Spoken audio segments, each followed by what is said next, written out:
Ya, buenas tardes, muchachos. Bien, hoy vamos a dictar una clase que tenía que dictarles el día lunes sobre hemorragias, sobre dos entidades que corresponden a hemorragias de primera mitad del embarazo, ¿no? La primera mitad del embarazo, tenemos como entidades que provocan sangrado, la amenaza de aborto, el aborto, el embarazo ectópico y la enfermedad del trofoblasto, la mole diatiforme, ¿no? En este orden de frecuencia. Entonces, ahora vamos a ver, en primer término, el embarazo ectópico.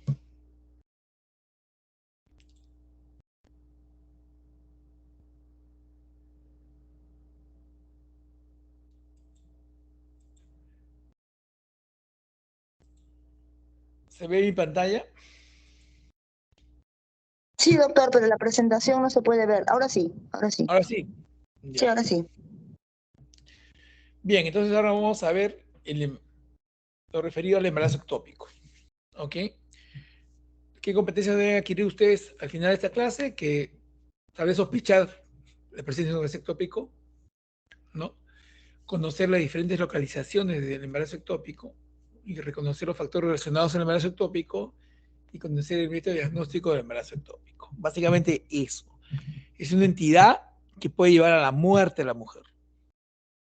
¿Ok? Actualmente ahora, aquí en Lima hay mujeres que mueren por embarazo ectópico. ¿Ok? Y a veces han acudido a la emergencia, ¿no? Y no lo han diagnosticado. La han devuelto a su casa y la paciente, cuando retorna chocada, ¿no? Y a veces incluso se ve en las emergencias pacientes que están por medicina, pasan a cirugía por lado abdominal, están descartando apendicitis, todo, y cuando se choca la paciente, se dan cuenta recién, ahí se dan cuenta, ¿por qué se choca la paciente? Y se acuerdan del embarazo ectópico, ¿no? Entonces es un tema bien importante que todo médico general debe conocer cómo, en qué momento sospechar de un embarazo ectópico en una mujer en edad reproductiva que tiene dolor abdominal, que tiene un abdomen agudo, definiendo el abdomen agudo como un dolor de 6 horas que no calma con analgesia parenteral ya colocada y persiste el dolor, es un abdomen agudo. El temario, vamos a dar definición, epidemiología, localización, factores de riesgo, vamos a hacer diagnóstico, cuál es el papel de la HCG beta, los hallazgos ecográficos, cómo es el tratamiento y las conclusiones finalmente. Bueno, acá, para abreviar el tiempo, pensaba yo hacer preguntas, pero mejor vamos a pasar directo al tema. ¿Ok? Vista la hora. Se define el vaso ectópico como la implantación del óvulo fecundado en un sitio fuera del endometrio normal, ¿no? En la cavidad uterina, ¿no? Puede estar en las trompas uterinas del embarazo, en el cuerno del útero, o sea, entre la trompa y el intersticio donde se inserta la trompa, donde nace, mejor dicho, en el cuello, puede estar en el ovario, puede estar en la cavidad abdominal o en la cavidad pelviana, ¿no? Pero alrededor del 95% de los embarazos ectópicos se localizan en la trompa uterina. ¿Ok? Algo de epidemiología es la causa más frecuente de morbilidad y mortalidad materna, 9%, en el primer trimestre de la gestación. ¿Ya? La incidencia en el mundo está en aumento. Actualmente está más o menos en 2% de las gestaciones.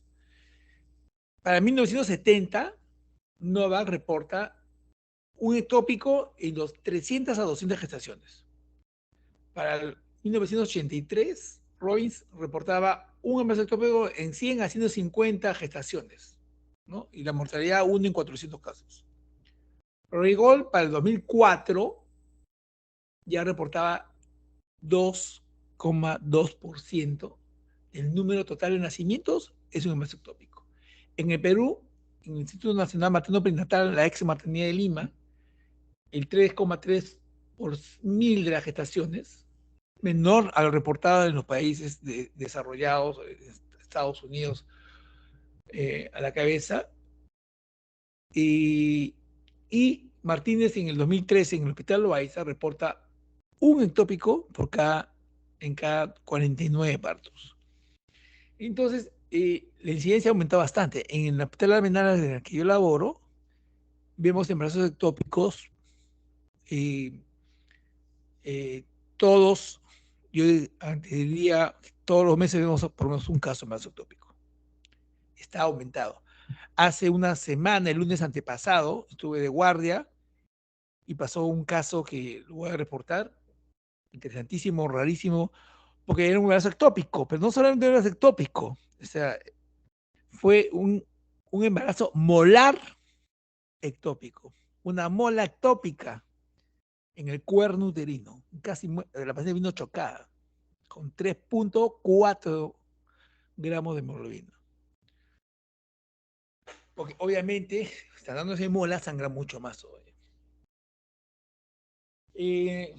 Porque es el incremento de la frecuencia del embarazo ectópico por las técnicas de reproducción asistida. Es una de las causas. Por el empleo de métodos anticonceptivos como el dispositivo intrauterino, ¿no?, que se ha masificado, también es otra causa. También sucede con los métodos de los implantes hormonales, todos los que son métodos hormonales de progestágeno, levonorgestrel o la medoxiprogesterona en la polla de 3 meses. Entonces, los progestágenos pueden hacer que el peritaltismo de la trompa se altere, se pierda.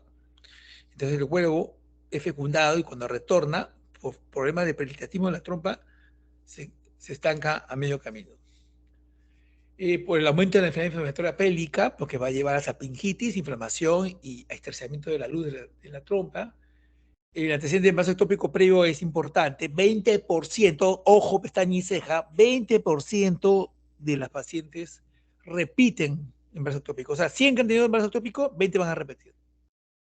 Que haya antecedente de cirugía abdominal previa, especialmente de la trompa, y también antecedente de esterilidad, ¿no? La esterilidad puede ser por la obstrucción tubaria, por adherencia, por la endometriosis que lleva, entonces la luz de la trompa está estrechada.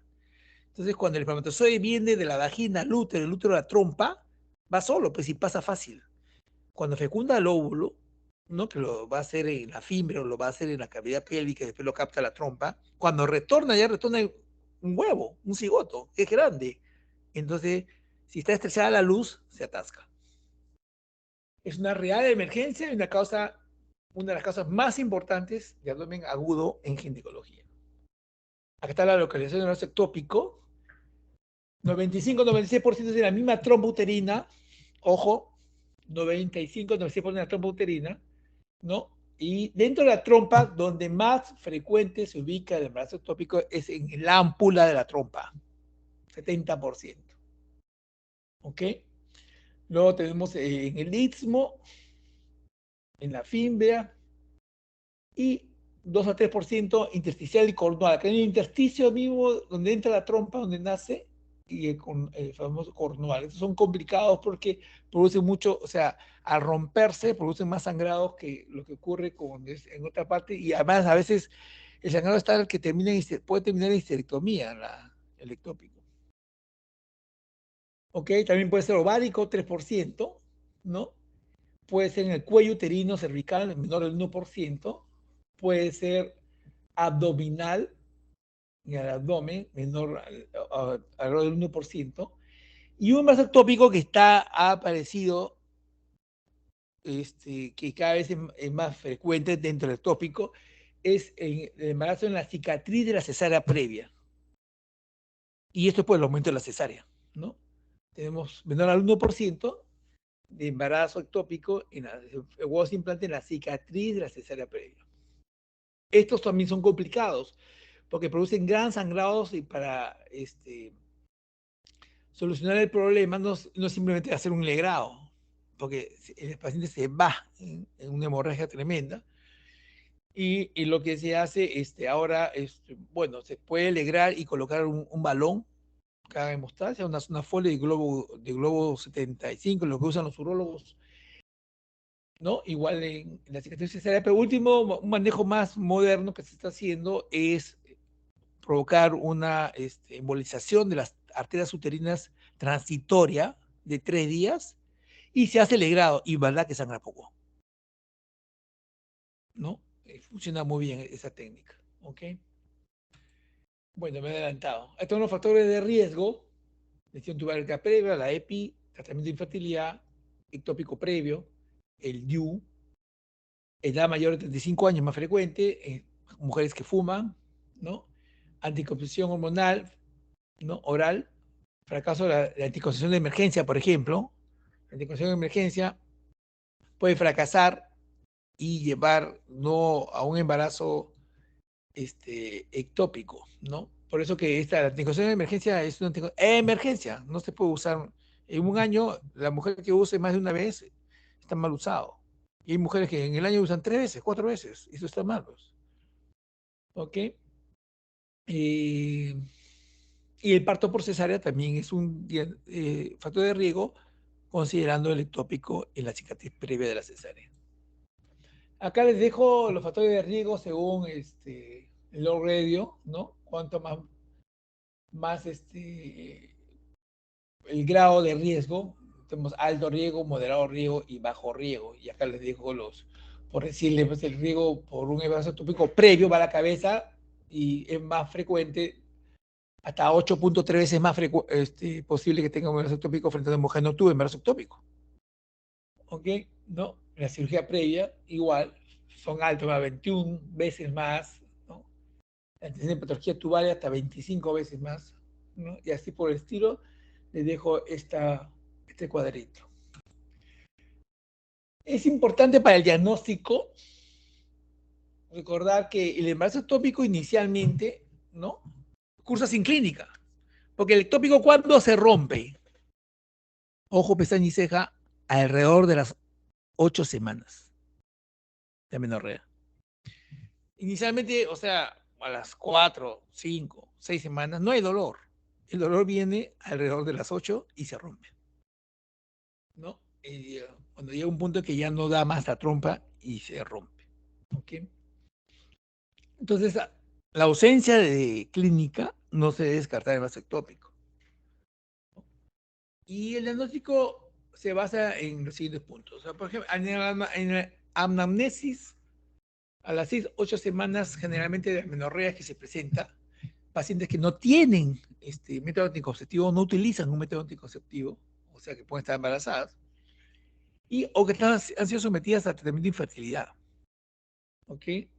Puede haber amenorrea, dolor abdominal, la fosa ilíaca. Cuando está roto puede doler ya el hipocondrio derecho, porque la sangre se desplaza hacia el espacio sufrénico y te da dolor en el hipocondrio derecho o en la espalda, ¿no? Cuando pase eso ya sospechen que la sangre está ahí, por eso que duele, ¿no? Y va a haber sangrado, metrorragia, ¿no? Y puede también no haberlo, ¿no?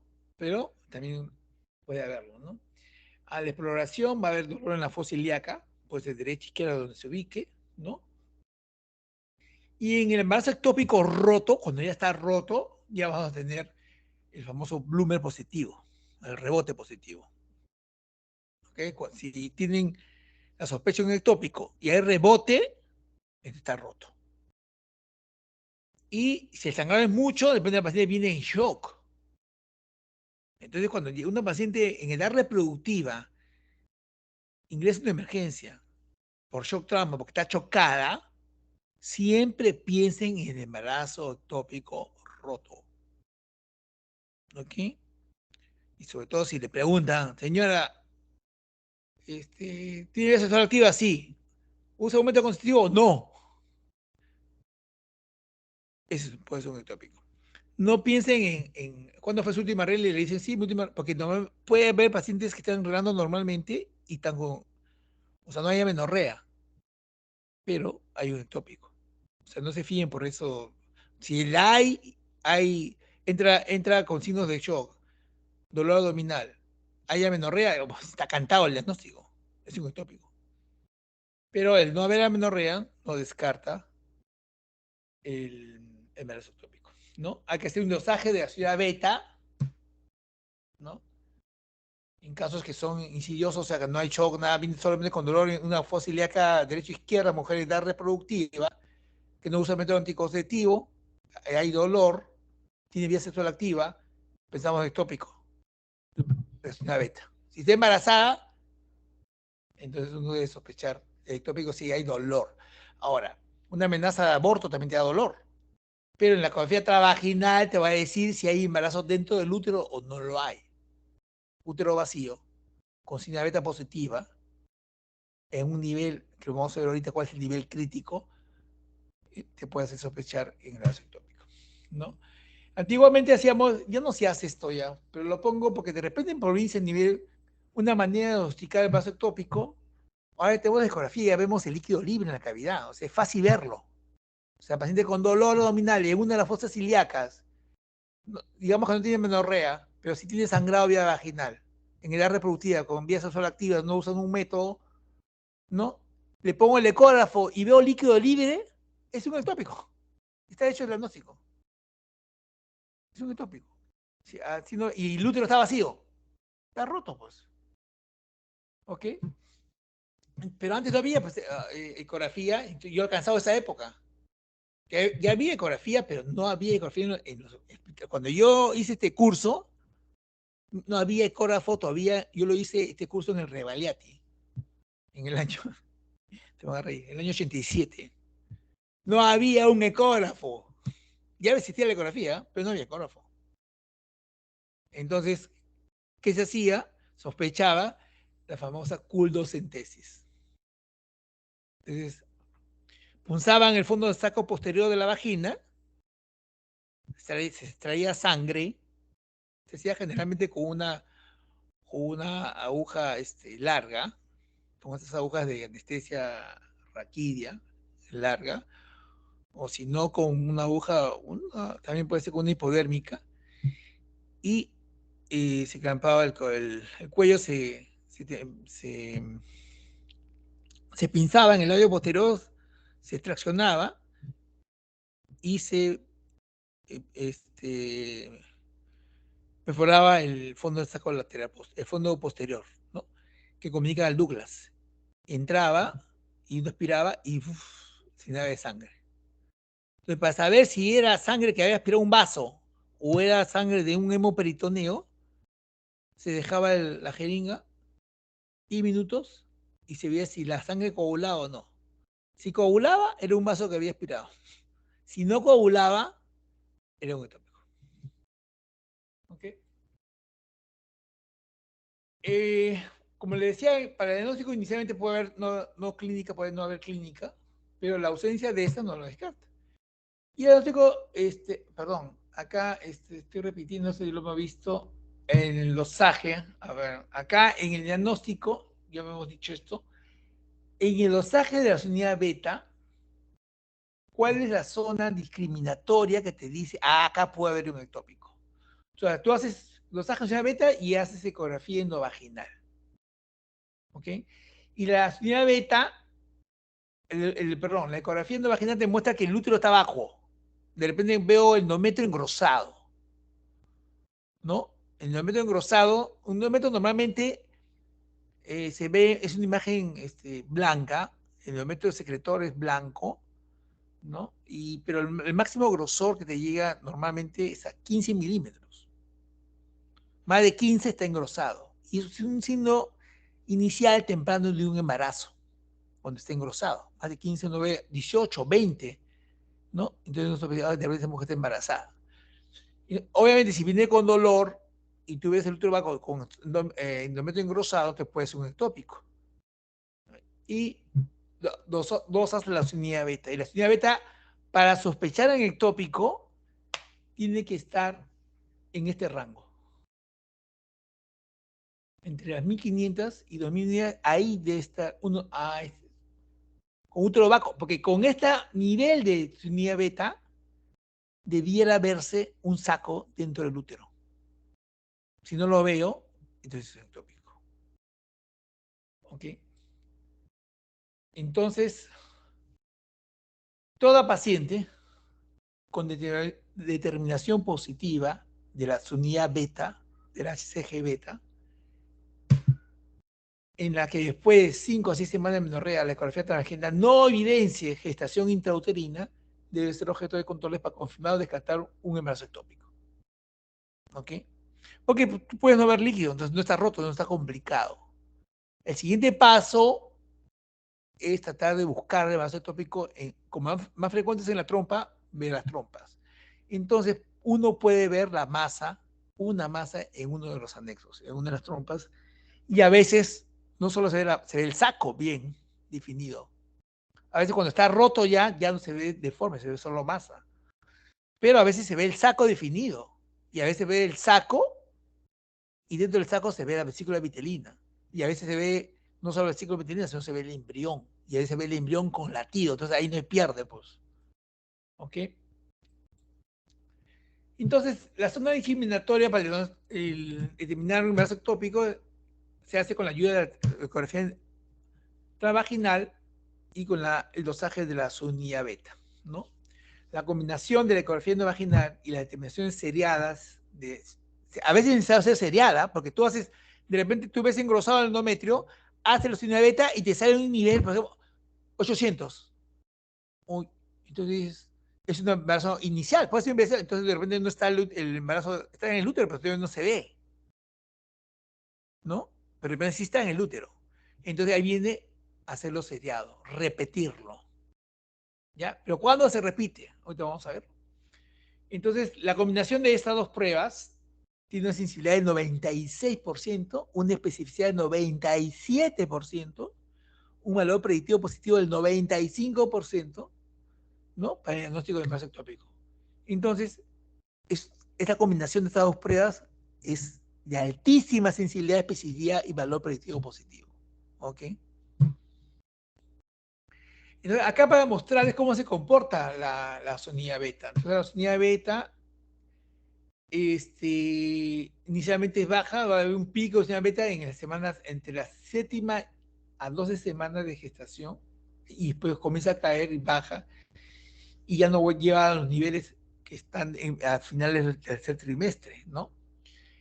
El 85% de los embarazos intrauterinos viables, que están dentro del útero, la concentración de la unidad beta aumenta por lo menos 66% cada 48 horas. Este es un dato importante. 66% cada 48 durante los primeros 40 días. Estamos dando 7 por 6, 42, 6 semanas. Entonces, si yo veo una unidad beta que me dice 80, me dice por decirle, está en 900, me sale, no, pero no está en el valor crítico de 1500. Pero no veo, espero 2 días.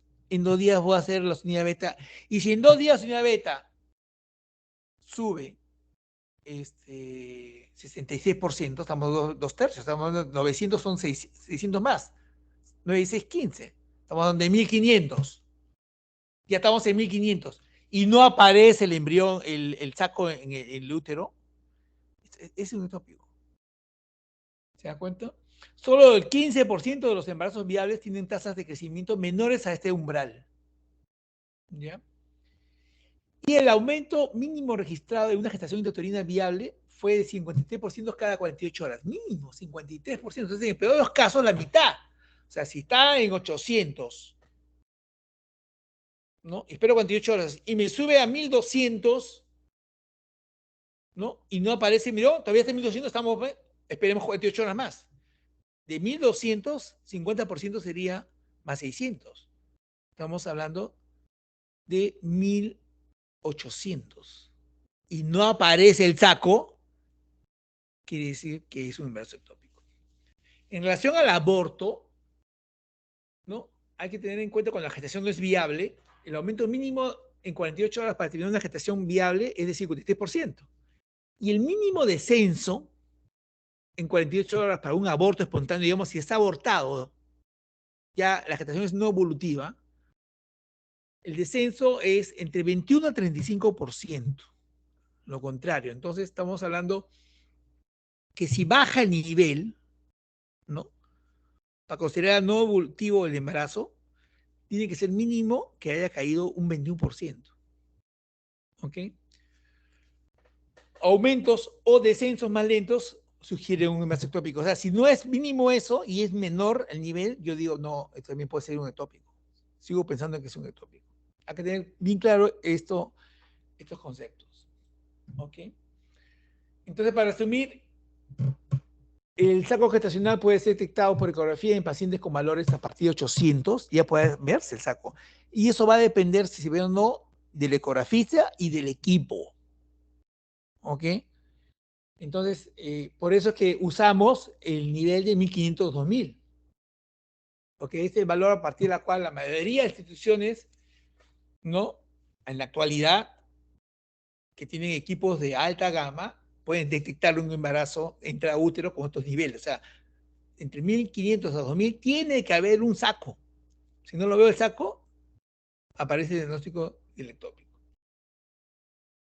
¿Ya? La ausencia de embarazo intrauterino por ecografía con valores por debajo de la zona discriminatoria son compatibles con una gestación intrauterina precoz o con un embarazo ectópico o un embarazo no viable. También hay que tener en cuenta eso. O sea, están por debajo de la zona discriminatoria, entonces de repente lo que estamos, o una gestación temprana, que todavía no aparece el saco, o de repente la gestación ya se perdió. ¿Ok? Acá para mostrarles los hallazgos ecográficos, uno puede ser endometrio engrosado, vean, 17.8 es un endometrio totalmente engrosado, más de los 15 que debe ser. Entonces uno puede sospechar que la mujer está embarazada, es una gestación inicial y todavía no aparece el saco. Y va a depender, persistir en ese pensamiento de acuerdo al nivel de la HCG beta. Si yo veo este endometrio, hago la HCG beta y tiene 1500, es un ectópico. Si tiene 800, una gestación temprana. Espero 48 horas y en vez de subir en 48 horas, no sube la sintonía beta y baja en un cuarto, baja a 600, es una gestación no evolutiva. Si baja menos de eso, o sea, no, por lo menos 21% ese es el mínimo. Baja solamente de 800 a 750. Sigue siendo que es un embarazo, puede ser inicial. ¿Ya? La variación depende del laboratorio, depende del rango, o sea, por eso es que se han determinado esos rangos y esos niveles de subidas o bajadas. Otra imagen que se puede ver es el útero vacuo y en un anexo ves una imagen como esta. Acá ves una imagen anecogénica central que tiene un halo ecogénico.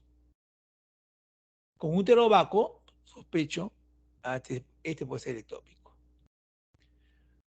Cuando tú ves ya en el anexo, ves acá está la imagen del saco, una imagen ecogénica. Todo lo que es blanco es ecogénico. Todo lo que es negro en la ecografía es anecogénico. También van a leer el término anecoico, pero es un tema más de radiología. Anecogénico, ¿ya? Y si no es tan negro, es hipoecogénico. Y si es totalmente blanco, o sea, como esto, por ejemplo, que se ve acá, tú dices hiperecogénico. El hueso es lo que más hiperecogénico, o todo lo que está calcificado se ve hiperecogénico. Y deja sombra acústica, o sea, una sombra por detrás oscura, ¿no? Vean acá como ve, acá es hiperecogénico y se ve oscuro. ¿Por qué? Porque esta es la sombra del sacro. Este es hueso, y por eso detrás no se ve, mire cómo la sombra acústica que deja. Acá se veo el anexo y acá veo la vesícula vitelina. En este caso veo el anexo, no solo veo el ciclo de vitelina, veo el embrión ya, a veces lo veo con latidos, está fuera del útero, ¿no? Acá vemos el útero y vemos esta imagen. Entonces, a veces se comete el error y se dice, ah, este embarazo es intraútero. No, porque esto es un pseudo saco. Porque el verdadero saco tiene doble halo. Porque uno es el mismo saco y el otro, el otro contorno es la decidua de la madre. Entonces uno ve un doble saco, un doble anillo. ¿Ya? No hay que confundir con el pseudo saco. ¿Ok? Este es un pseudo saco. No hay doble anillo. ¿Ok? Esta es una imagen que da la ecografía que tiene Doppler, ¿no? El famoso anillo de fuego, ¿no? Pero el anillo de fuego también está presente en el cuerpo lúteo, o sea, en el cuerpo amarillo. En el cuerpo amarillo te puede mostrar, o el cuerpo lúteo te puede, ya estando embarazada la mujer, te darte la imagen de un anillo de fuego. Entonces, el anillo trofoblástico del masa ectópico presenta una velocidad alta en el Doppler. O sea, el Doppler es se dice, el término correcto de estructura, velocimetría Doppler, porque el Doppler te mide velocidades de flujo. Capta el flujo de sangre y te mide la velocidad, ¿no? Entonces, para el embarazo ectópico, ¿no? El anillo, cuando el anillo fue por el anillo trofoblástico, el pico de velocidad sistólica que te marca el ecógrafo, el Doppler, está más o menos de 23 centímetros por segundo. Y la resistencia es una resistencia baja. A diferencia de que cuando hay un cuerpo lúteo gestacional, o sea, no es un ectópico, sino es el cuerpo lúteo, o sea, es lo que queda en el ovario. La mujer ovula y lo que queda es el cuerpo amarillo, ¿verdad? Que se convierte en el cuerpo lúteo, la mujer sale embarazada y es el cuerpo lúteo lo que sostiene el embarazo hasta que funcione la placenta en la semana 12. ¿Quién sostiene el embarazo? El cuerpo lúteo.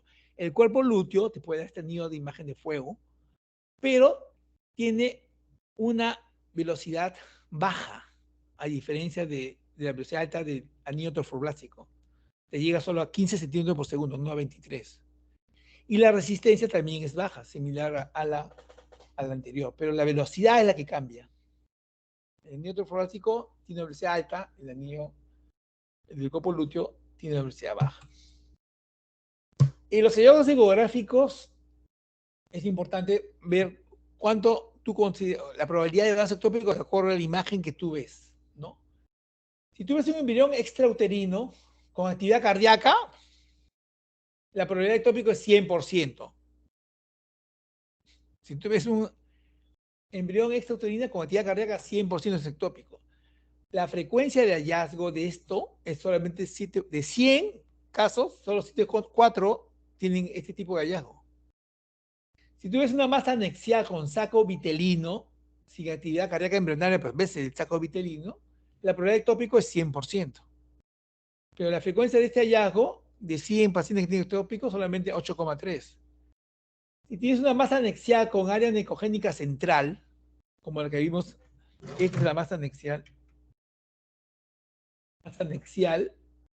con área necogénica central, y esto es ecogénico. Si tú tienes una imagen así, ¿no? El famoso anillo tubario, la probabilidad de ectópico es 95%. ¿Ya? Y la frecuencia de este hallazgo de 100 pacientes que tienen ectópico es 25%. Entonces ahí te ayuda bastante.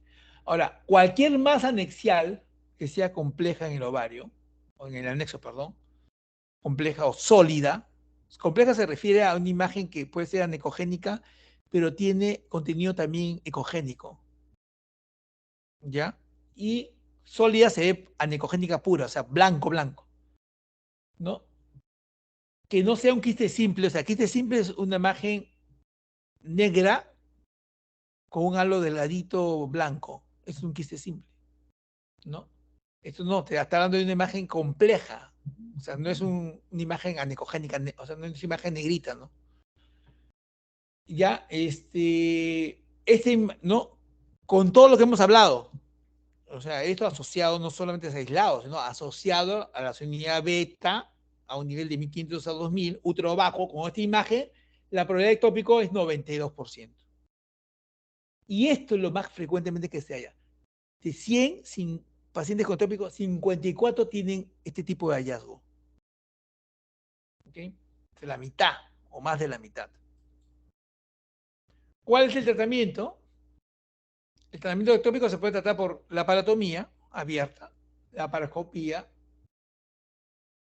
médicamente, dando citotóxicos como el metotrexate, o en casos selectos, solamente con observación, con una conducta expectante, porque el ectópico puede involucionar. Pero esto en casos selectos. Yo recuerdo en el hospital, en 30 años que estoy en el hospital, este tipo de manejo se ha hecho 3 veces, o 4, no más. ¿Ya? En 30 años, ¿no?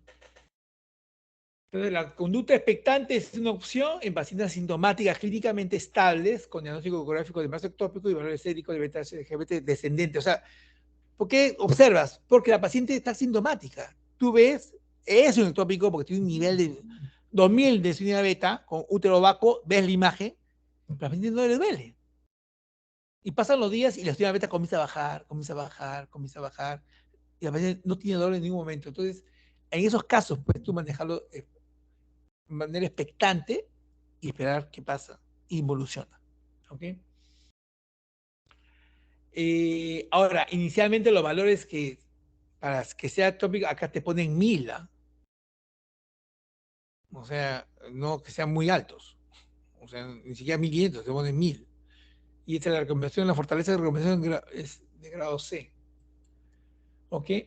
El tratamiento médico está reservado para pacientes que tengan hemodinámicamente estables, que no tienen masa necesarial rota y que hay ausencia de contraindicación para darle metotrexate. ¿Ok?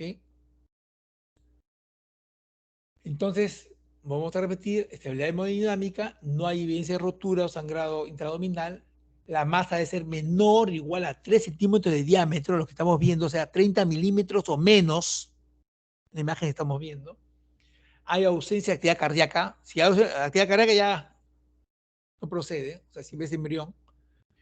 Y los valores tienen que ser menos de 5000. O sea, si tiene 6000, ya no aplica para tratamiento médico. ¿Ok? Si tiene embrión visible, aunque tenga la señal beta 3000, pero el embrión es visible, con actividad cardíaca, tampoco aplica para tratamiento médico. También tampoco debe haber contraindicación para el uso de metotrexate. Hay pacientes que no pueden usar metotrexate, ¿no? Como tienen una patopatía, por decirles. Consentir informado, o sea, la paciente debe aceptar este tipo de tratamiento, ¿no? Y hay que tener la certeza de que se pueda usar un adecuado control, seguimiento, porque la paciente en el hospital, cuando hacemos eso, la paciente se queda hospitalizada, ¿no? En la literatura anglosajona ves que la paciente la mandan a su casa, pero tiene la posibilidad de un seguimiento y control adecuado porque hay un fácil acceso al hospital, ¿no? En nuestro medio no es así, por eso que todas las pacientes que le damos tratamiento médico, la tenemos hospitalizada y vemos su evolución y a veces están 2 semanas a ver cómo va. ¿Ok? Ahora, 7% de los ectópicos tratados médicamente presentarán una ruptura tubárica durante el periodo de seguimiento. ¿Ok? Y 75% puede experimentar dolor abdominal. Estas son las contraindicaciones para el metotrexate, para el uso del metotrexate, ¿no? Obviamente, si hay invasión intrauterina no. O sea, hay evidencia de inmunodeficiencia tampoco. Un paciente inmunodeficiente no puede dar el metotrexate, ¿no? Si el paciente tiene anemia moderada, leucopenia, trombocitopenia, una sensibilidad al metotrexate, acá están todas las características, las contraindicaciones absolutas del metotrexate, ¿no? Y hay algunas que son relativas, pero en general, por ejemplo, el tópico le ponen el límite, ¿no? 4 centímetros. Pero en general hay que seguirnos por lo que les he dicho anteriormente. ¿Ok? Protocolo de administración, para resumirles, solo es una dosis de 50 miligramos por metro cuadrado de superficie corporal. Una sola dosis. Y con eso es suficiente. Una sola dosis de metotrexate. ¿Ok? Ya si sube, hay cosas que ya son para especialidad, no les voy a hacer decir porque ya son, incluso no lo vemos nosotros, lo ve oncología médica. Porque a diferencia de lo que sucede en el ministerio, nosotros en el Seguro Social, en el Salud, no podemos manejar, no podemos recetar e indicar metotrexate. Solo lo pueden hacer los oncólogos. Entonces, cuando hay una paciente y para darle la dosis de 50 miligramos por kilo por metro cuadrado de superficie corporal, para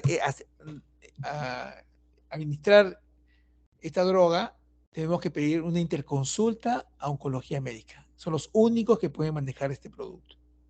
¿Okay? Y ellos ya hacen el seguimiento. ¿Ok? El metotrexate te puede llevar a alteraciones gastrointestinales, te puede llevar a elevación de enzimas hepáticas, te puede llevar a provocar alopecia, neumonitis también. Hemos tenido una paciente una vez que con una sola dosis hizo más complicaciones, con una sola dosis, Por eso es que la paciente tiene que estar de acuerdo con el tratamiento y hay que explicarle lo que puede pasar. El tratamiento quirúrgico se debe hacer si hay inestabilidad hemodinámica, o sea, el paciente ya está sangrando, ¿no? Si el paciente tiene shock, ya no aplica el tratamiento médico, ¿no? Hay síntomas de masa ectópica rota, o sea, hay reacción peritoneal, volumen positivo, o hay contraindicación o falla de metotrexate, porque a veces falla el metotrexate y tienes que operar igual a la paciente. No funciona en algunos casos. O hay contraindicación para usar metotrexate, entonces va a tener que ser operada la paciente. Entonces se optará preferentemente por el tratamiento quirúrgico en los siguientes casos: paciente con clínica, BHZ mayor de 3000 unidades internacionales por mililitro, masa anexial mayor o igual a 4 centímetros, y o peritoneo mayor a 50 a 100 centímetros cúbicos, imposibilidad de un buen control ambulatorio o contraindicación para el tratamiento médico. Ahora, el abordaje puede ser laparoscópico o puede ser una laparotomía. La indicación general es que es laparoscópico para el tópico no complicado. Eso es relativo porque hay médicos laparoscopistas que son muy hábiles y aún siendo complicado, pueden resolverlo con cirugía laparoscópica. La recomendación es que si el tópico está roto, general, en los casos generales, si está roto, debe ser ya tratado por laparotomía. Si no está complicado, laparoscopía. Si está roto, laparotomía. Pero esta indicación es relativa y va a depender de la habilidad del cirujano. Laparoscopía, ¿ya? Del ginecólogo, laparoscopista. Ok, acá vemos un embarazo ectópico, tubario, de la trompa. Este es el ovario, este es el útero, ok. Esta es la trompa, acá el intersticio, acá está el istmo, ¿no? Está más o menos está en la ámpula, ¿no? No se ve la fimbria, aunque por acá adelante está el ligamento redondo, este es el ligamento útero-ovárico, y aquí está el ectópico. Este ectópico,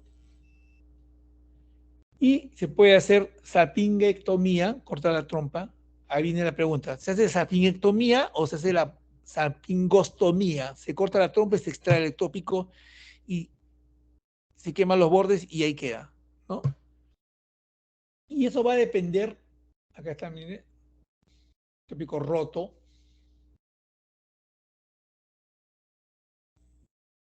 ¿no?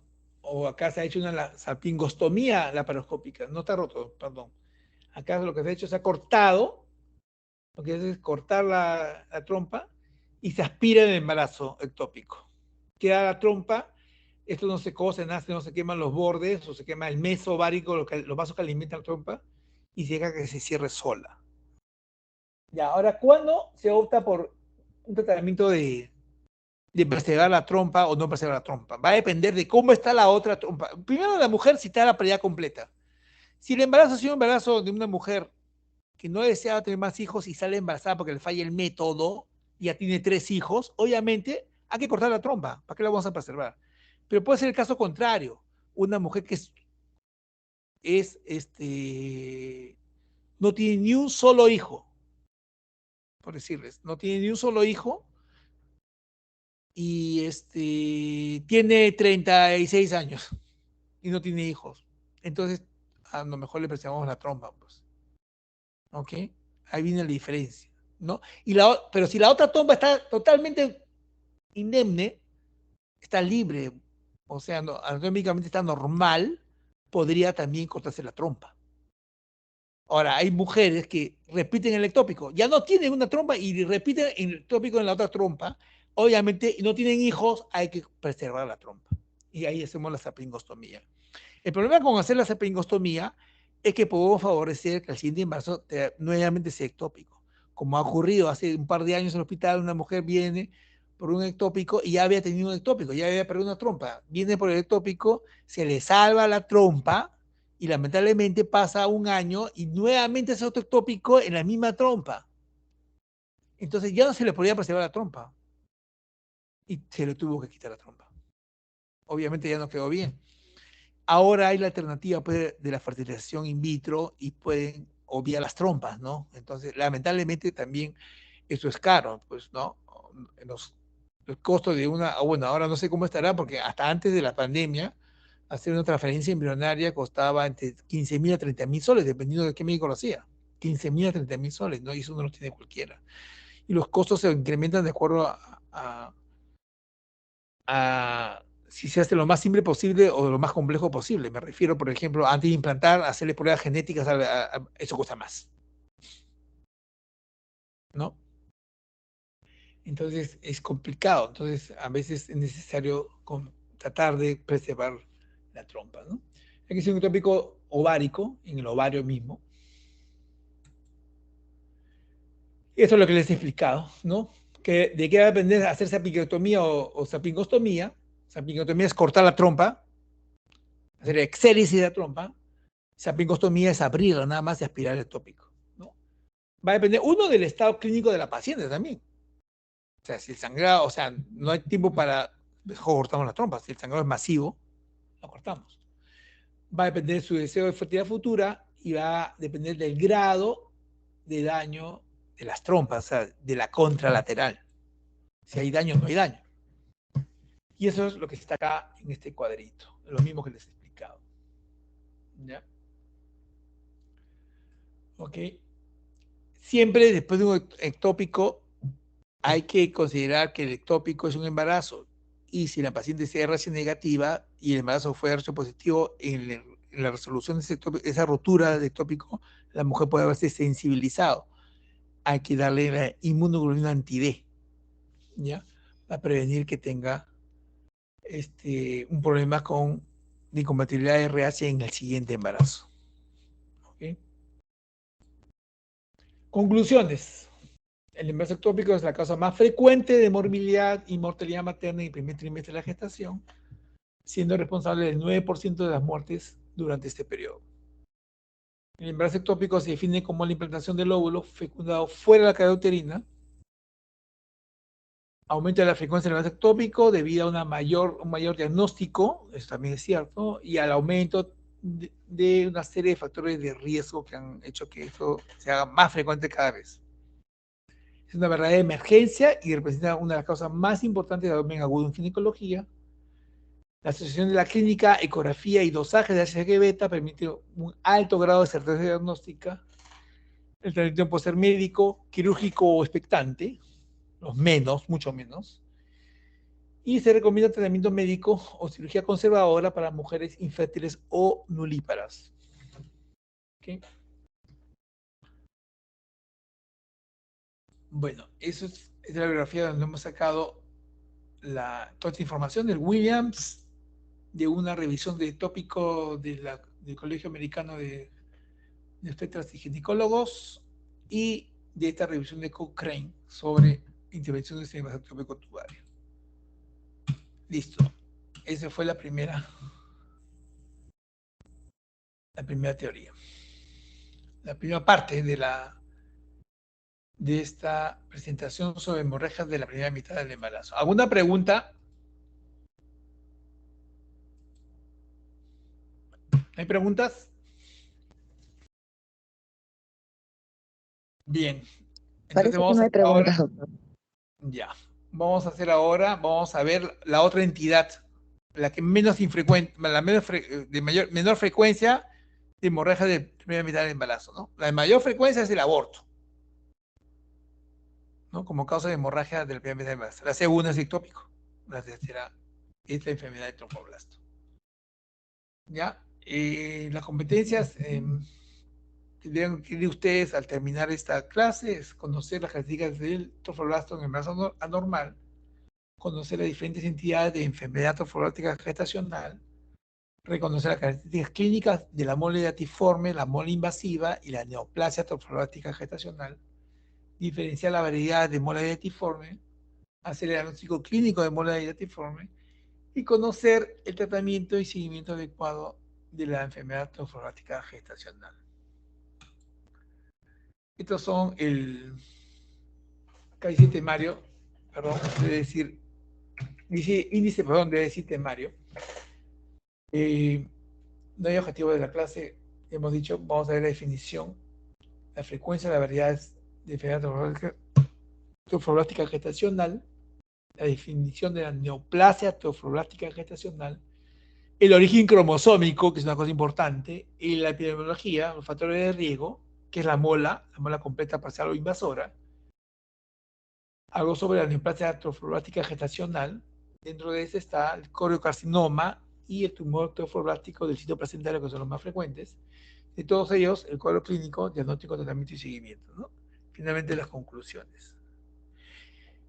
Hay que recordar que el trofoblasto, ¿no?, es una estructura que está constituida por un conjunto de células que forman la capa externa que rodea el blastocisto, ¿no? Primero hay fecundación, se forma el huevo, el cigoto, luego viene la división, se forma la mórula, y después de la mórula ya se forma el trofoblasto con el blastocisto, y las células exteriores son el trofoblasto, ¿no? Y el término de trofoblasto proviene de trofos, que significa alimentar, ¿ok? Y blasto, que se refiere a la célula embrionaria, la célula germinal embrionaria, ¿ok? Entonces, el trofoblasto, su función es proveer nutrientes, moléculas al embrión en desarrollo, y también facilitar la implantación en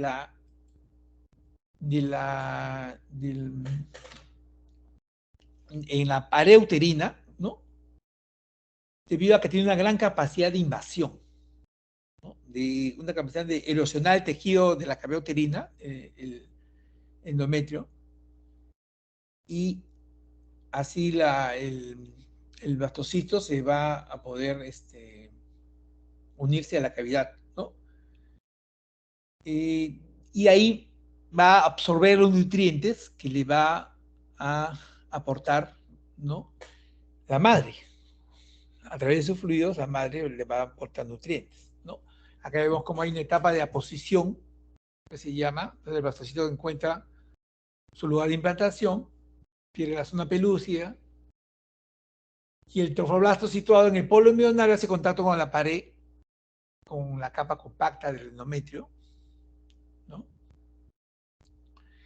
Y esta etapa está controlada por el mismo embrión y el microambiente del endometrio, ¿no? Luego viene una etapa de adhesión, ¿no? En esta parte hay la participación de unas proteínas integrinas beta 1, beta 3, beta 4, que son intermediarias entre el endometrio y el blastocisto, y van a facilitar la fijación de trofoblasto, ¿no?, en las células epiteliales del endometrio, la capa trofoblástica. Van penetrando, hay una etapa de invasión, donde hay participación de unas citocinas que, como dice acá, son responsables del diálogo entre el embrión y el endometrio, ¿no? Entonces, en este momento, donde va a haber una diferenciación del trofoblasto en el citotrofoblasto y en el sincitotrofoblasto, ¿no? ¿Ok? Y va a seguir penetrando, y lo que va finalmente, al final el trofoblasto lo que va a constituir es la formación de la placenta, ¿no? O sea, el trofoblasto es una estructura que cumple un papel importantísimo en lo que es la implantación y la placentación, la formación de la placenta, ¿no? Y el trofoblasto no forma el embrión, ¿no? Es el precursor de la placenta. ¿Okay? Y bueno, llega un momento en que se diferencian en dos células, dos tipos de células, ¿no? El citotrofoblasto y el sincitio trofoblasto. ¿Ok?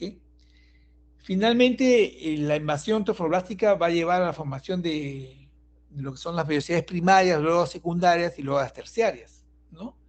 Las terciarias ya son las que contienen vascularización, y está finalmente las que van son importantísimas, se va a formar también el espacio intervelloso, ¿no?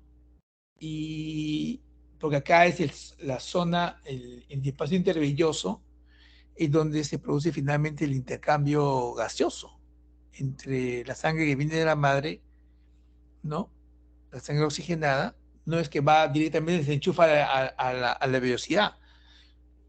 La sangre es vertida al espacio intervelloso y el espacio intervelloso, por difusión, pasa a la velocidad, ¿no? Y la velocidad suelta CO2 al espacio intervelloso y de ahí retorna a la madre por la parte venosa del capilar, que ese es el juego. Igual a lo que ocurre en la membrana alveolar del pulmón, ¿no? Entonces, por eso usted ha escuchado hablar de la reserva placentaria, ¿no? La reserva placentaria, ¿dónde está? En el espacio intervelloso.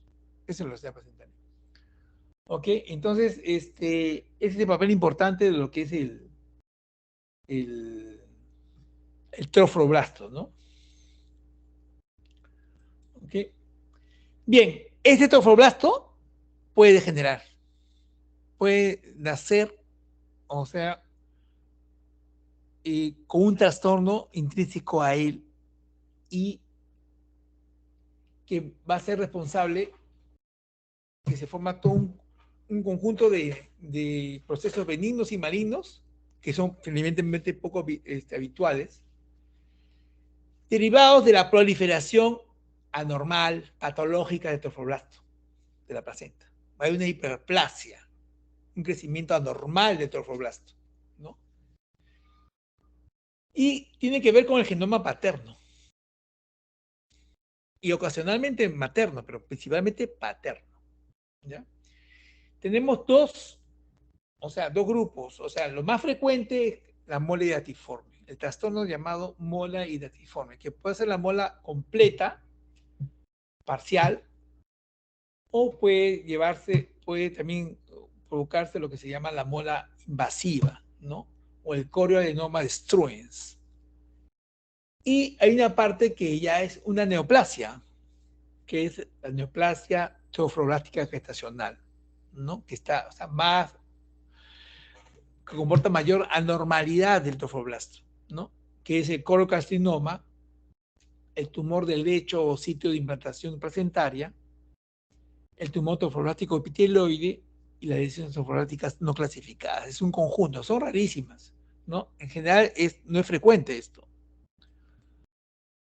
La característica común de todas estas enfermedades es la alta producción de la fracción beta de la hormona clónica humana, de HCG beta, ¿no? Y finalmente el 90% de esta enfermedad trofoblástica tiene que ver con la mola, sea completa o sea parcial, ¿no? Y solo 10% con la parte neoplásica, ¿no? Que ya hemos dicho que es básicamente el principal, la más frecuente, es el coriocarcinoma. ¿Ok? Entonces, la característica del coriocarcinoma, que es lo más frecuente, ¿no? Es la altísima producción de sucinidina beta.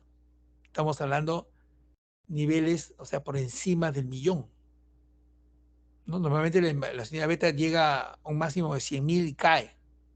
1.000 unidades internacionales por mililitro. Acá estamos hablando, la mola, ya tú cuando ves una mola, la mola está en 500.000, 400.000, 600.000, 800.000, ¿no? La mola vacía te llega a 1.000.000, pero cuando ya hay neoplasia, está por encima. Y en general, tiene capacidad la mola misma tiene capacidad de implantarse a distancia, pero el coriocarcinoma una alta capacidad metastásica. ¿Ok? Entonces, la neoplasia trofoblática gestacional, la actividad trofoblática normalmente está prolongada luego de un evento, perdón, gestacional, ¿no? Y la evolución natural es que haya progresión, o sea, la mola se evacúa, persiste, se puede hacer invasiva, y si la mola se hace invasiva, la posibilidad de que vayan a la neoplasia trofoblática gestacional es alta. Entonces, si hay capacidad de metástasis, y si no hay tratamiento, la paciente muere. Esa es la evolución natural. La mola completa, la frecuencia es 1 en 1000 embarazos. La mola completa. Completa significa sin producto, sin embrión. La mola parcial, en la que sí hay producto, en la que sí hay embrión, es 1 a 5 en 10.000 embarazos. O sea, la mola parcial pues, es más infrecuente que la mola completa.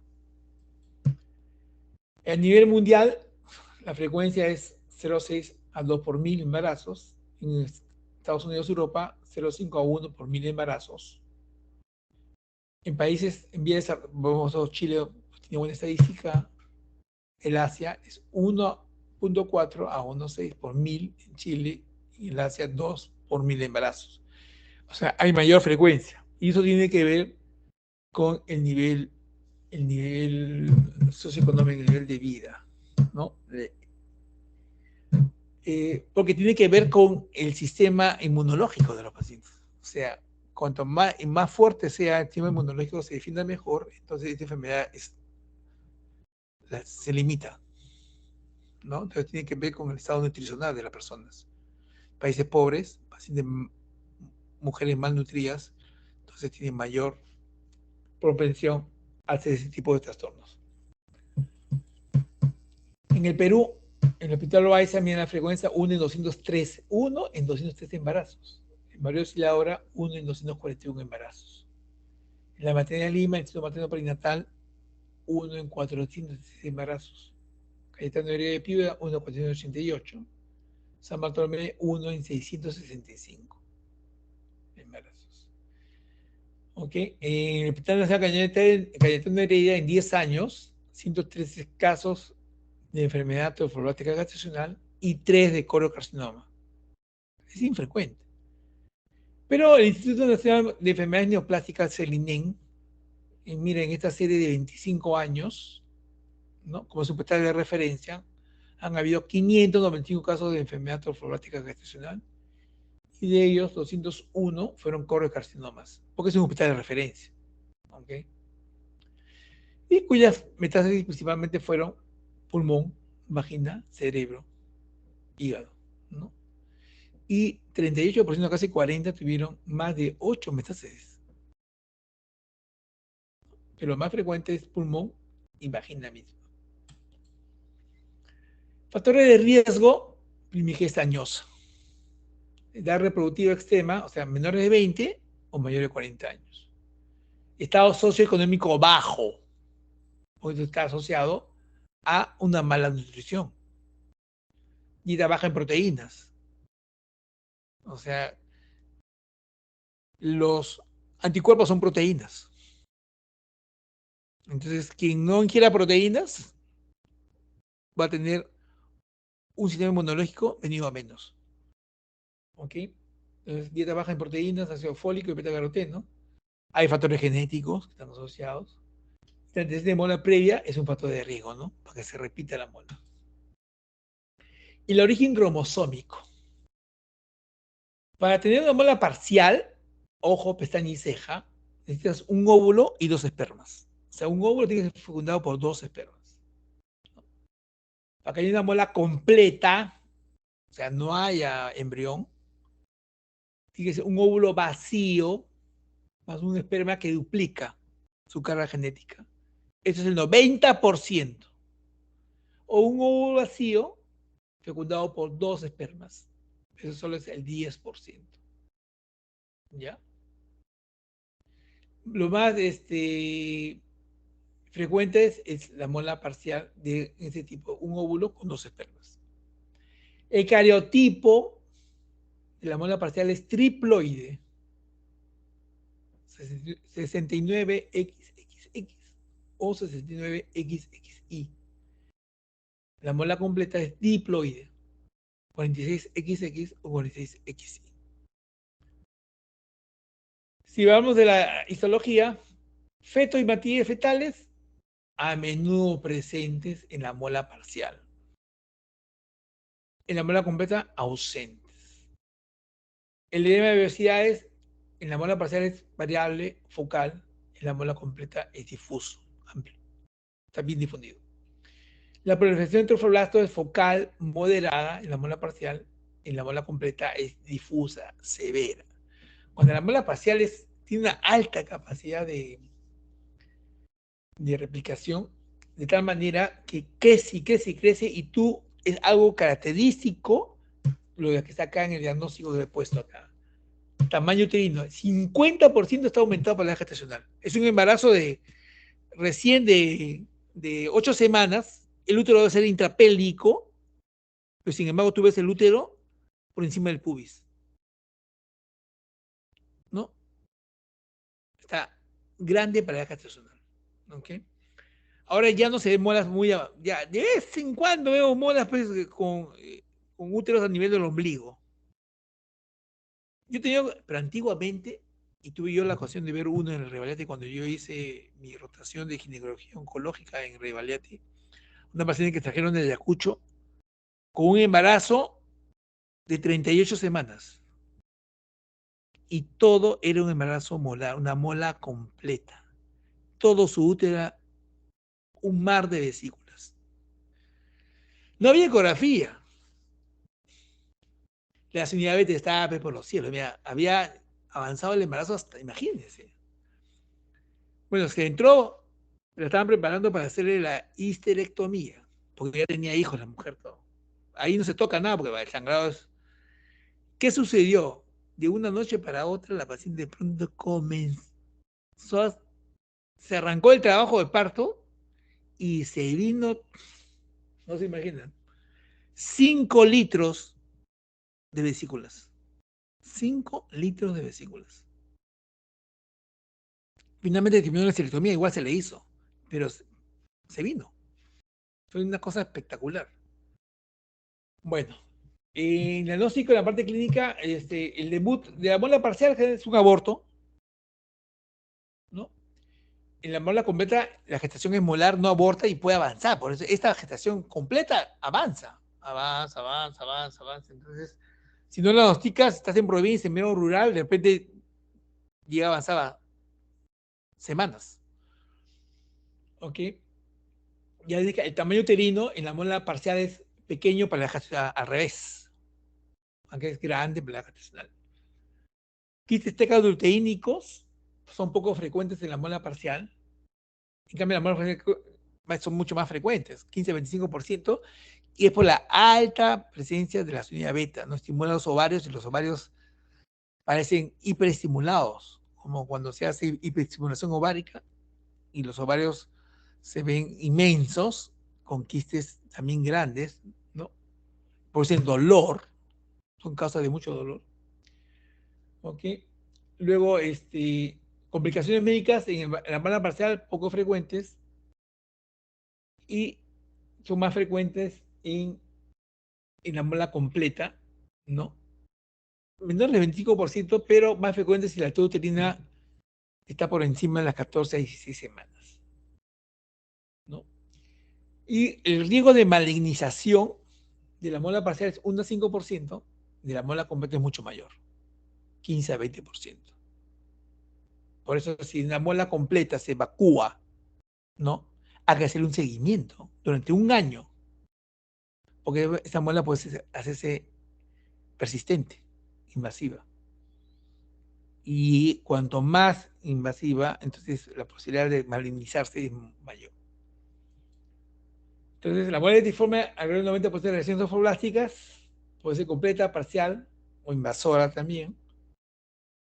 Normalmente benigno, pero con potencial de malignización. ¿Ya? Normalmente benigno. Con tratamiento se cura el problema. O sea, es sensible al tratamiento citotóxico. Ya les dije esto, ¿no? Sobre el origen genómico de la mola diatiforme completa y sobre la parcial, ¿no? La parcial tiene 2% en otras series, llegar a malinizarse en otras series 18%. Lo que tiene que saber, guardar en su cabeza, es que la completa tiene mayor riesgo de malinización que la incompleta. patología de la muela completa y de la muela parcial. Miren acá la degeneración hidrópica es mucho mayor pues, en la muela parcial. Es una característica anatomopatológica de la mola es la degeneración hidrópica, ¿ya? Y más frecuente, más difusa en la mola completa. Acá también otro cuadrito para resaltar lo mismo que ya les he dicho. Tejido fetal embrionario en la completa ausente, en la parcial presente. Edema hidrópico, la degeneración hidrópica, velocidad es difuso en la completa, focal en la parcial. Fibrosis atrofiblásica, difusa en la completa, focal en la parcial. ¿No? Y así otras características, ¿ya? ¿Ok? Vean la tipia, esto es importante, la tipia en la parcial es moderada, en la completa la tipia es marcada, por eso la propensión mayor de la completa a malinizarse por la tipia. ¿Ok? Y hemos dicho que el cariotipo es triploide en la parcial y diploide en la completa. En el cuadro clínico, tamaño uterino mayor esperado en general 28%. Puede cursar con preeclampsia 1%. Y acá es el caso, esto es característico. Y la preeclampsia se presenta en la gestación después de las 20 semanas. Cuando se vea preeclampsia antes de las 20 semanas, es porque está asociada a mola. La posibilidad es que esté asociada a mola. Debuta más temprano. Está asociada a hipertiroidismo, hemorragia en el primer trimestre, en 80% tiene sangrado en el primer trimestre. Es característico. Anemia 10%, más frecuente la hiperemesis, o la alta en nivel de la trinidad beta. La trinidad beta está por encima de 100.000, del máximo posible, o sea, siempre va a estar por encima. No hay una mola con 50.000.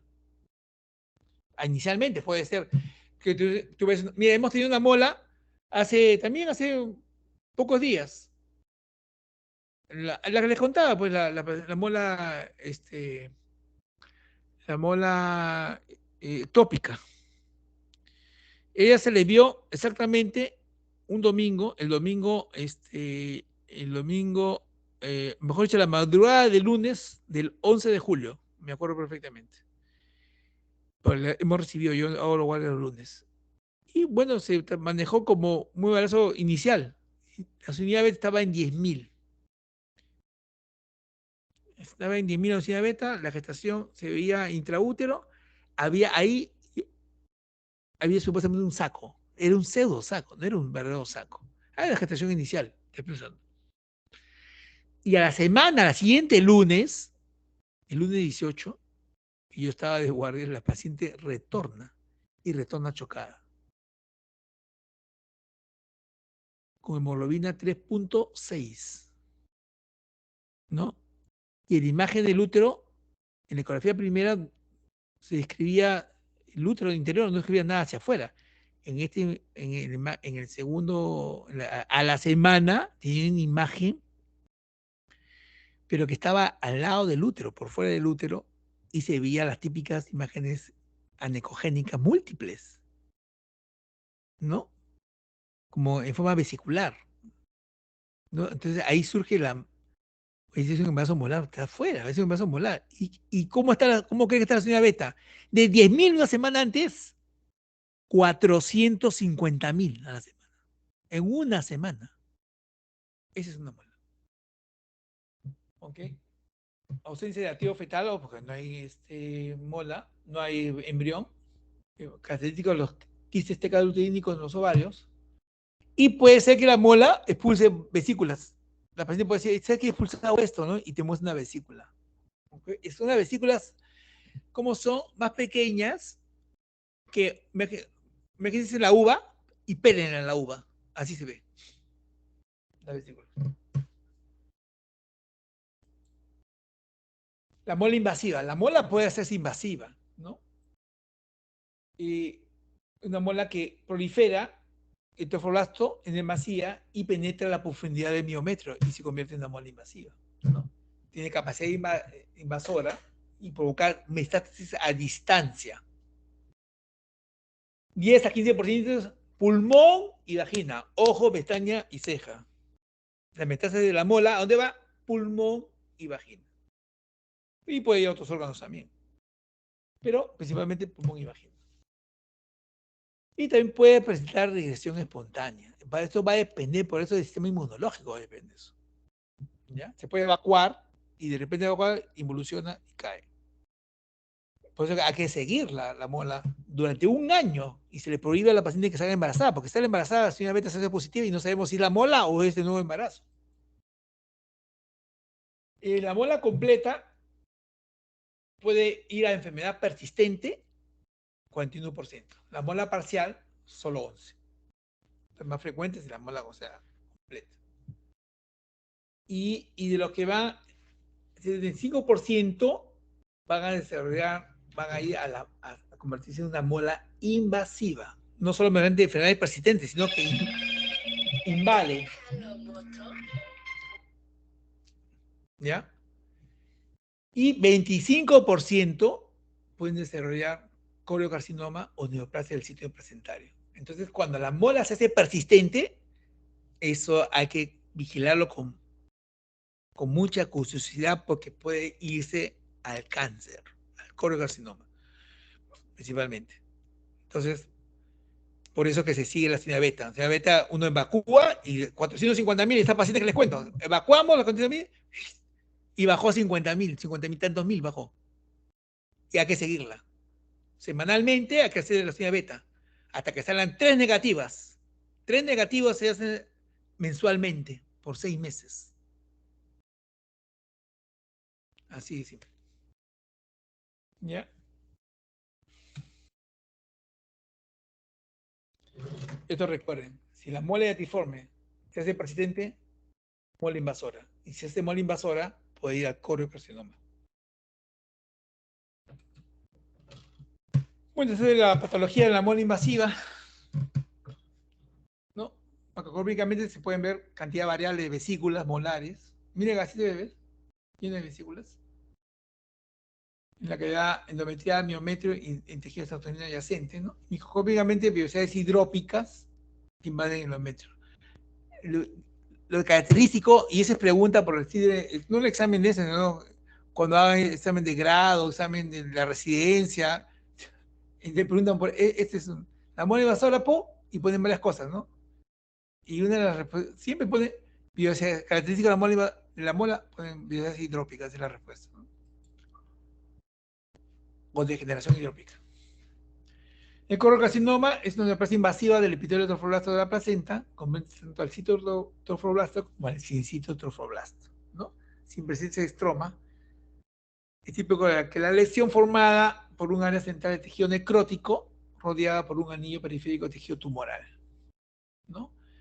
Embarazos previos deben haber 25% de aborto o embarazo ectópico, 25% de embarazo a término, 2 a 3% de mola itiforme se convierte en coriocarcinoma. Entonces, para que haya coriocarcinoma debute, generalmente debe haber un embarazo previo. De hecho, tiene que haber, ¿no? Un embarazo previo. O sea, es decir, de que puede haber un embarazo normal, el paciente ha dado a luz un hijo normal y todo eso. Y en el transcurso de la evolución, en los próximos meses, la paciente de repente desarrolla, comienza a presentar, por decirles, náusea, como si estuviese embarazada, ¿no? Le hacen ansiedad beta, ¡bum!, se ha elevado. Como ha habido un evento de un embarazo normal, todo eso, ha quedado algo ya de trofoblast degenerado, o sea, ya está, no se manifestó en el embarazo y posterior se presenta el coriocarcinoma. O sea, a eso se refiere en embarazos previos, 25% anteriormente presentó un aborto o un embarazo ectópico, 25% un embarazo a término, ¿no? Normal. Y en el futuro hace un coriocarcinoma. Fíjate que es raro, no deben saberlo, ¿no? Factores de riesgo de la materna, más de 40 años, relativo 7.5 veces más riesgo tener una mola a esta edad, ¿no? Embarazo previo, mi mola o aborto, el grupo sanguíneo A, AB es más frecuente. También factor de riesgo, anticonceptivos orales, se ha visto que está asociado a la mola, un riesgo de 1.1 a 2.6. Otros, enfermedades de transmisión sexual. Coliocarcinoma, microscópicamente células tumorales en la periferia con hemorragia y necrosis en el centro. Esto es característico del coliocarcinoma. Hay ausencia de vellosidades coriónicas.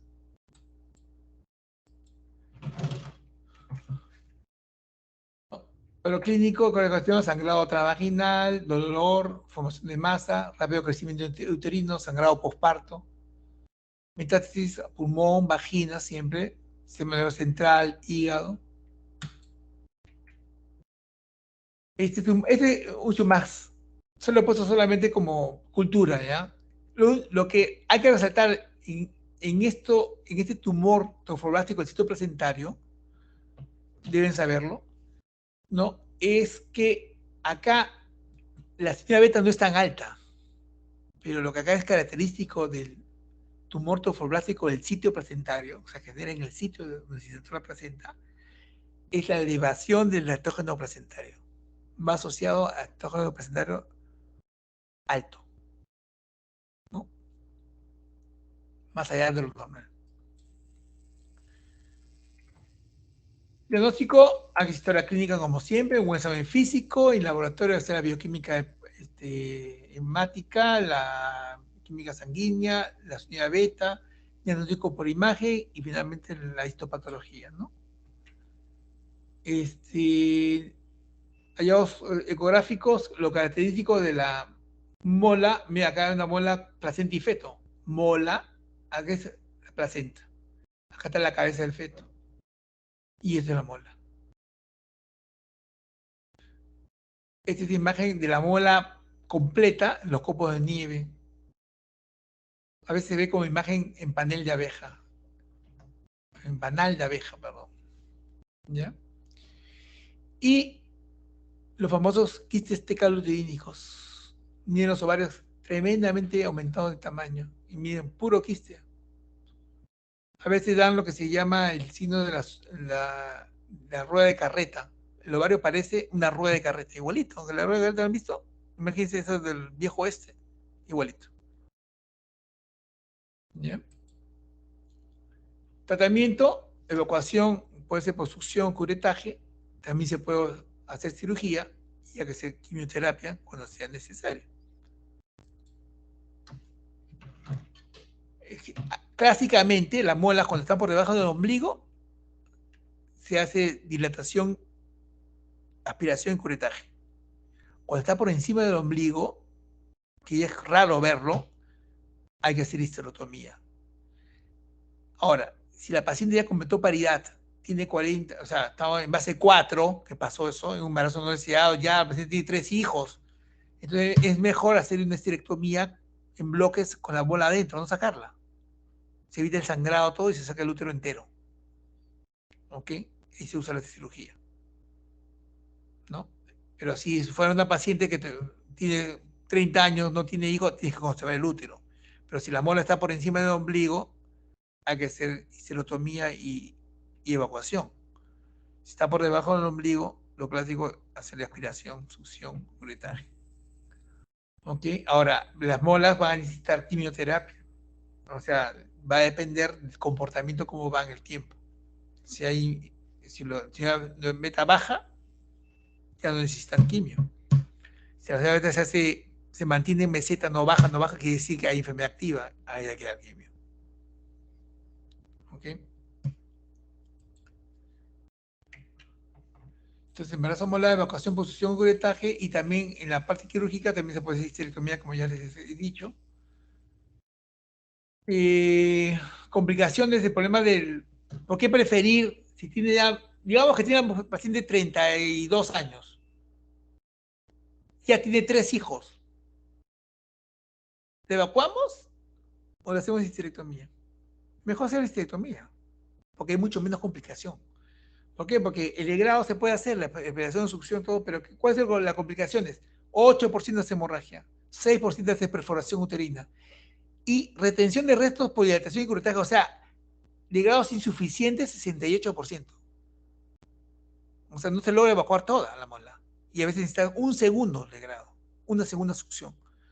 ¿Y esto por qué? ¿Por qué no se hace? Porque hay temor, es fácil perforar un útero de un embarazo molar, es fácil. El temor te hace a no ser agresivo en la evacuación, en el curetaje, ¿no? Entonces, si la mujer, aunque tenga 30 años, ya tiene 3 hijos, 4 hijos, ¿para qué luego, señora, sé que es mejor sacar el útero? Porque los ovarios se van a conservar. No hay ningún motivo para sacar los ovarios, salvo que fuera una ya un coriocarcinoma, que hay invasión ovárica y hay que sacar los ovarios, ¿no? ¿Ok? La normalización de la señal beta, para que se haga normal la señal beta, 50 a 99 días. ¿Ah? Ojo, eso en cualquier mujer, o sea, no solo en la mola, sino en el embarazo, en una mujer, por ejemplo, que salió embarazada y ha tenido un hijo, todo, perdón, no tiene un hijo, abortado, por ejemplo. Abortado, tú lo haces, los haces señal beta y sale positivo. O sea, no te pueden engañar que inventar un aborto. O sea, si alguien te dice un día, te quiere, no, si tengo un hijo tuyo, solo que ya lo aborté. ¿Cuándo fue el aborto? Fue la semana pasada. Ahora la señora beta va a salir positiva todavía. Porque puede demorar, bajar a 90 días, puede demorar en bajar la señora beta. En la mola mucho más, pues. En la mola 50 o 99 días, ¿no? Tal vez un embarazo normal baje más rápido, pero no es que baje inmediatamente. Y como le decía, ¿no? Hay que hacerle controles semanales hasta niveles normales. O sea, normales menores 5 unidades internacionales por mililitro. Y semanal hasta que 3 controles sean negativos. O sea, salió primero negativo, segundo negativo, tercero negativo, tercero. Ahí pasa mensual por 6 meses.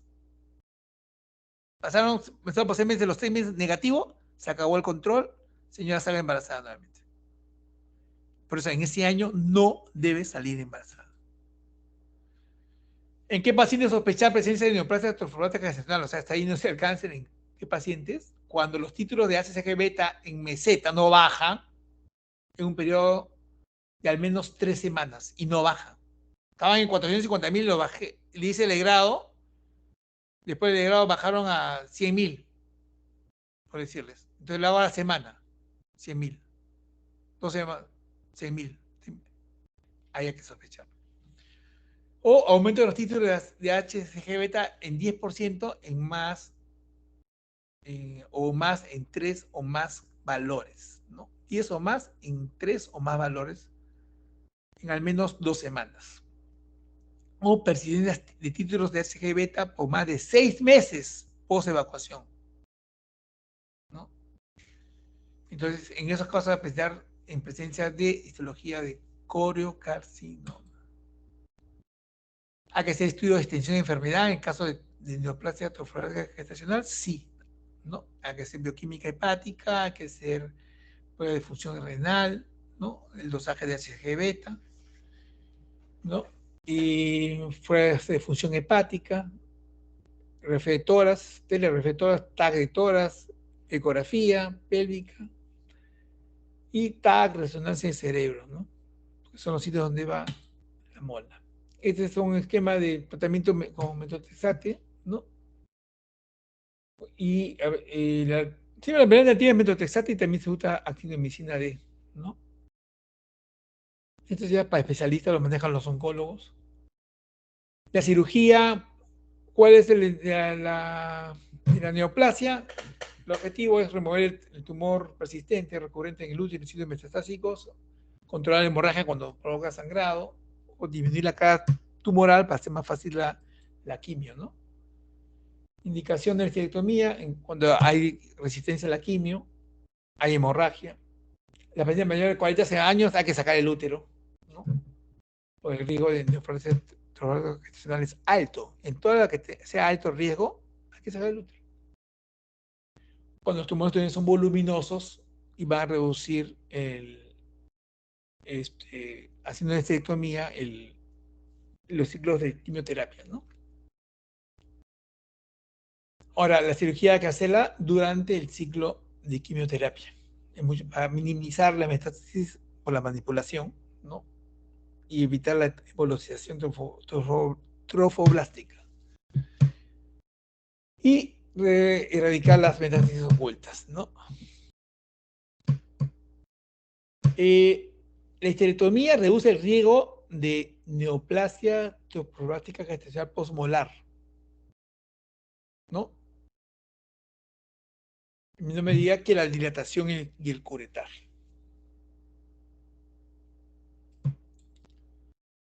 Hay que preservar los ovarios y solamente hacer salpingo-oophorectomía bilateral cuando hay metástasis anexial, perimenopausia, para que te queden los ovarios, ¿no? O hay complicaciones por quistes tecalcídicos demasiado grandes.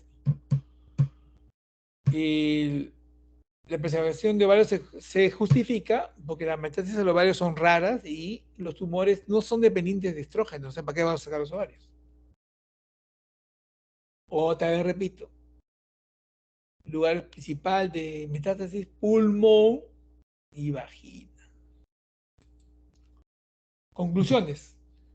Las enfermedades del trofoblasto son trastornos relacionados con el embarazo. La neoplasia trofoblástica gestacional es rara. Los pacientes tienen resultados favorables. Abarca un espectro de enfermedades que van de benigno a maligno, o sea, de la mola hidatiforme premaligna al colocarcinoma maligno. La ecografía juega un papel crucial en la exclusión de un embarazo normal y establecer el diagnóstico de un embarazo molar en las mujeres con niveles de HCG desproporcionalmente altos. Existen estrategias terapéuticas eficaces y de poca toxicidad. No hay prueba de pronóstico para identificar a los pacientes que van a necesitar tratamiento después de una evacuación de una mola, ¿no? O sea, no hay, o sea, lo único que hay que hacer es seguirlas con la señal beta. Y el seguimiento de la HCG beta es esencial y permite alcanzar tasas de supervivencia del 95 al 100%, aún siendo muelas invasivas. ¿Okay? Bien, eso es lo que les quería decir. En realidad sí me tocan temas amplios, ¿no? Estas son dos clases en una. ¿Alguna pregunta, muchachos? ¿Ya estarán con hambre? ¿O ya almorzaron? No creo que no han empalmado. Sí, hemos hecho de seguido, doctor. Pocha, pobrecito, entonces no los fastidio más. Acá tengo la grabación.